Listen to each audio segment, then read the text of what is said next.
ولادت و سعادت ساتوں آسمان اور ساتوں زمین سے بڑھ کر خوشی ہے ہر مومن مسلم. یہ کسی کے باپ کا ٹھیکہ نہیں ہے. اس کے بدعت اور فضول بےہودہ اعمال سے کوئی نبی کی روح پرفتوح خوش نہیں ہوتی، بلکہ آپ کو تکلیف پہنچتی ہے. حدیث شریف میں رسول اللہ صلی اللہ علیہ وسلم نے ایک دعا بیان فرمائی کہ رات کو سوتے وقت یہ پڑھا کرو. اس میں الفاظ آمنت بکتابک الذی انزلت وبنبیک الذی ارسلت. جب وہ دعا برائے ابن عازب سنانے لگے تو بنبیک کی جگہ پڑھا وبرسولک. آپ نے کہا ہاں میں نے آپ کو بنبیک کا کہا، رسول نہیں کہا ہے، حالانکہ رسول کا مقام نبی سے اونچا ہے. آپ نے کہا میرے الفاظ بدلنے کی ضرورت نہیں ہے، تو تم کیوں بدل رہے ہو؟ ابو بکر صدیق نے کتنے تہوار منائے، عمر نے، عثمان نے اور علی نے.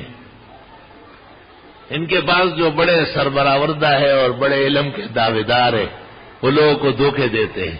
یہ پنکھے بھی نہیں تھے نبی کے زمانے میں، یہ مولانا والا فانوس بھی نہیں تھا، اور مولانا بخاری کا ختم کراتے ہی بخاری تھی، یہ تو نہیں تھی بعد میں. تو دیکھو ہماری بدعت کو بھی برداشت کرو. شرم کر رہے اور شرم کر. اور بے حیا انسان، دلیل تو نہ تیرے پاس ہے نہ تیرے باپ کے پاس تھی، وہ بھی ایسے ہی گزرے خالی ہاتھ. مغالطے دے سکتے ہیں. یہ جو چیزیں ہیں یہ دنیا کی ہے. مسجد میں لگ گیا تو ثواب ہو جائے، اگر یہ کسی گناہ کی جگہ میں لگے تو گناہگار ہوگا آدمی. اور پیغمبر کی سیرت منانا یا پیغمبر کا میلاد منانا وہ تو حدود شرم ہے.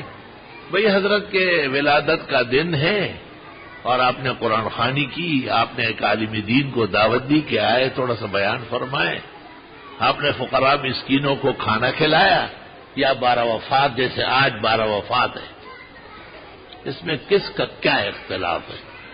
فقی الہند اور محدث الہند مولانا رشید احمد گنگوئی، انہوں نے فتاوی رشیدیہ میں لکھا ہے اس میں کسی کا کوئی اختلاف نہیں، یہ سب کے ہاں ثواب کا کام. لیکن ایک خاص طریقے سے میلادیں بنانا اور میلاد کے لیے چھوٹے چھوٹے بچوں کو استعمال کرنا اور دھوپ اور سردی کا لحاظ کیے بغیر چلے جانا اور جلوس یہ تم نے کیا تماشا رچایا ہوا ہے؟ یہ جلوس ذرا عید الفطر کو نکال کے دکھائے، عید الاضحیٰ میں قربانیاں چھوڑ کر کے جلوس نکال کے دکھا دے. یہ تم نے اپنی طرف سے چونکہ عید منائی ہے اور اس کی شرعی حیثیت بالکل نہیں ہے، اسی لیے لوگوں کے گلے سے اتارنے کے لیے آپ کو یہ تکلف کرنا پڑتا ہے.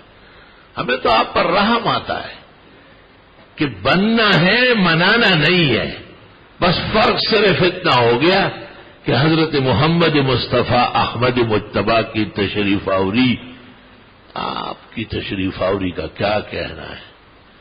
ہاں فضل ہے رسول اللہ کا باہر بے کراں، کیا کوئی ظاہر کرے گا، ہو نہیں سکتا بیان.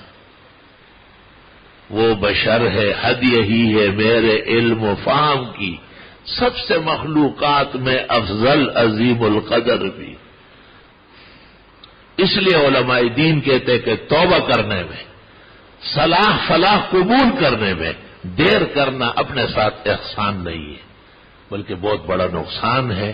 اللہ تعالیٰ میں سچائی، صدق، امانت اور دیانت سے حضرت محمد مصطفیٰ احمد مجتبیٰ و امین اللہ علی وحی السما شافع الشفعاء یوم الجزا کی سیرت طیبہ، آپ کا اسوہ حسنہ، آپ کی حیات جاویداں، آپ کی زندگی جاوید اور آپ کے تمام اطوار اور برکات حیات اور ممات حق تعالی نصیب فرمائے.